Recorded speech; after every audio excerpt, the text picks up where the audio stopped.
नमस्कार। अच्छा, हर घर में ये सवाल कभी ना कभी तो उठता ही है कि जो ताज़ा गर्मा गर्म रोटी है, क्या वो हमेशा रात की बची हुई रोटी से बेहतर होती है? चलिए आज इसी दिलचस्प टॉपिक की तह तक चलते हैं।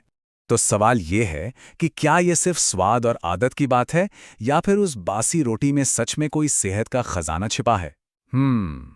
आज इस पहेली को मिलकर सुलझाते हैं। तो चलिए सबसे पहले बात करते हैं उस खिलाड़ी की जिसे अक्सर हम कम समझते हैं, बासी चपाती। देखिए, इसे सिर्फ बचा हुआ खाना मत समझिए। हो सकता है इसमें कुछ ऐसे अनोखे गुण हों जिन पर ध्यान देना बहुत जरूरी है। तो इसके फायदे क्या क्या हो सकते हैं, जरा सोचिए। बेहतर ब्लड शुगर कंट्रोल, पाचन में आसानी, शरीर को ठंडक और शायद ब्लड प्रेशर को संभालने में भी मदद। सुनने में तो काफी कमाल का लगता है ना, है ना? आइए इन्हें एक एक करके देखते हैं। इसका सबसे बड़ा फायदा है ग्लूकोज का धीमा रिलीज होना। देखिए, होता क्या है कि जब रोटी बासी हो जाती है ना, तो उसके स्ट्रक्चर में कुछ बदलाव आते हैं। इसकी वजह से हमारा शरीर चीनी को धीरे धीरे आराम से सोखता है। और ये उन लोगों के लिए बहुत काम की चीज हो सकती है जो अपना ब्लड शुगर मैनेज करने की कोशिश कर रहे हैं। और हाँ, इसके पाचन से जुड़े फायदे भी हैं। ऐसा माना जाता है कि ये पेट के लिए हल्की होती है और शरीर को अंदर से ठंडक देती है।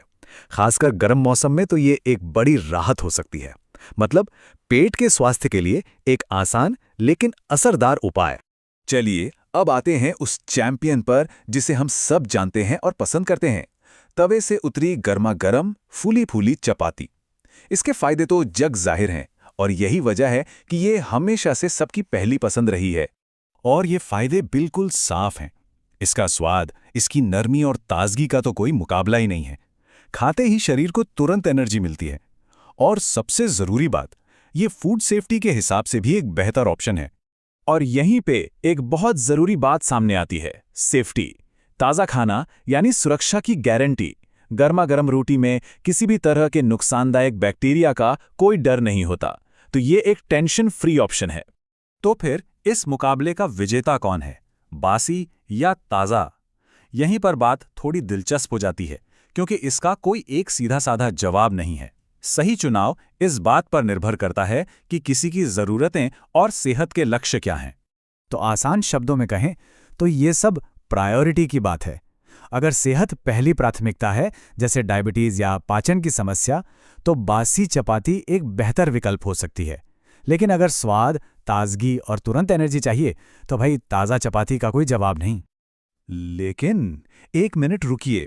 अगर कोई बासी चपाती आजमाने का फैसला करता है, तो कुछ बहुत जरूरी नियम हैं जिनका पालन करना ही होगा, क्योंकि सुरक्षा सबसे पहले आती है ना? चलिए इन नियमों को ना एक एक करके समझते हैं। पहला कदम, उसे चेक करें। मतलब खाने से पहले हमेशा देखें और सूंघें कि रोटी ठीक है, कोई अजीब महक तो नहीं आ रही। दूसरा कदम, उसे सही तरीके से स्टोर करें। एक साफ ढके हुए डिब्बे में रखना बहुत जरूरी है ताकि बैक्टीरिया ना पनपे। और तीसरा, इसे खाएं कैसे? देखिए, माना जाता है कि सुबह सुबह दूध के साथ खाने से इसका सबसे ज्यादा फायदा मिलता है।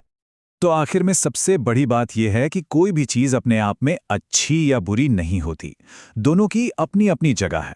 असली ताकत जानकारी में है, ताकि हर कोई अपने शरीर और अपनी जरूरतों के हिसाब से एक सही फैसला ले सके। तो अब जब ये सब पता चल गया है, तो क्या हमारी थाली को देखने का नजरिया बदलेगा? ये एक सोचने वाली बात है। अगली बार तक सोच समझकर खाइए और स्वस्थ रहिए।